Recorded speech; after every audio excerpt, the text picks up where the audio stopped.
In this tutorial, I'll show you how to fix the Apple Store billing problem. And if this video does help you in any way, please consider subscribing to the channel with notifications turned on and liking the video, as it does mean a lot to the channel. So now, how do you fix the Apple Store billing problem?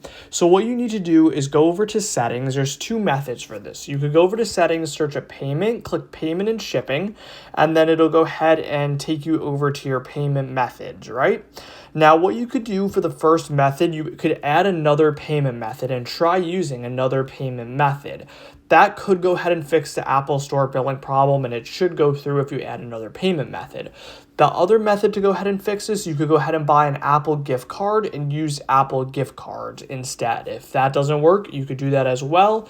And one of those methods should work for you, and it should go ahead and fix the Apple Store billing problem. If this video did help you in any way, please consider subscribing to the channel and notifications turn on. Hopefully you did find this video helpful, and that is about it. Peace out.